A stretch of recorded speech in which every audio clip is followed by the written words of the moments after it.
60 Minutes exposed stock trades by House Speaker John Boehner and Minority Leader Nancy Pelosi.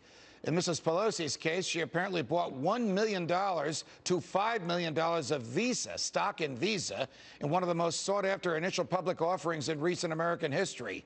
She thwarted serious credit card reform for 2 years and then watched her investment skyrocket by 203%. Here's how Mrs. Pelosi responded when asked about this.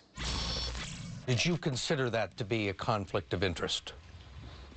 I don't know what your point is of your question. Is there some point that you want to make with that? Oh, yes, there's a point that he wants to make, but the point is that insider trading is a federal crime.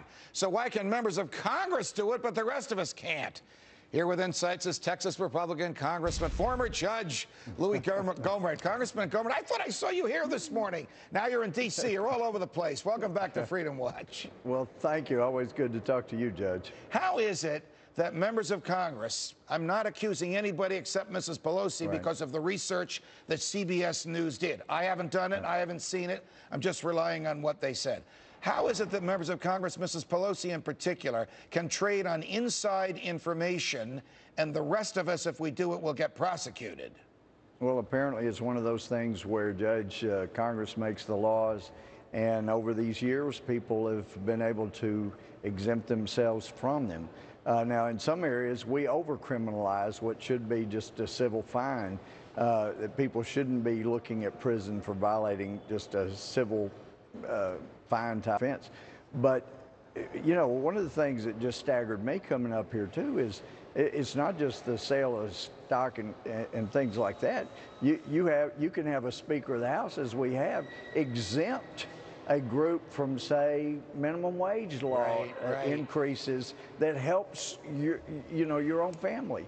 So those things have gone on, and they're just inherently wrong, or as law school, the unofficial test was the smell test. If it smells bad, there's something wrong with it. Well, this does more than smell bad. It's just wrong. And I think ultimately, as we have seen the ethics, believe it or not, ethics have improved for a long way from where they were. In the early 60s, when the Rayburn building was built, I come into my office, as new this year for me, and I go, what's this huge safe? And they said, well, it used to be okay for members of Congress to accept massive amounts of cash in their office, so you have the big safe in their office. I got nothing in there.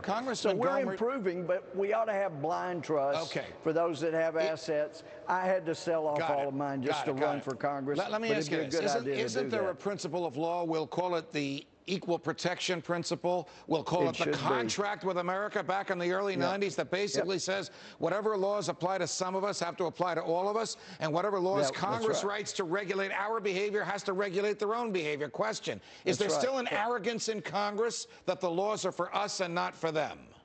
Well, there is some of that feeling left over, because so many of the people that were here before '95, when Newt Gingrich and the Congress then actually passed a law saying, hey, we pass laws, they have to apply to us like they do everybody else. But apparently there's still some areas where we're safer than most of America. And it ought to be dealt with. And you could do that by having people put their stuff in, their assets in a blind trust, so they don't know what stocks are being traded, what they're making money off of. Switching gears, and before we let you go, today, the same day that the Supreme Court of the United States announced that it will hear the appeal and will likely rule on the constitutionality of the Affordable Health Care Act, Obamacare, the Obama administration announced it's going to spend $1 billion on its own to implement this law. Well, what kind of sense does that make?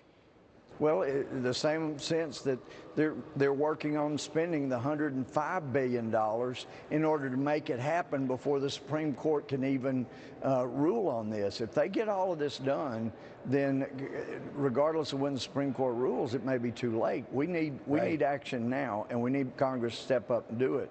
Got it. Got it. Congressman Louie Gohmert from Texas, it's a pleasure as always. Thanks for joining us. Thank you, Judge. Thank you. Stocks rallied when European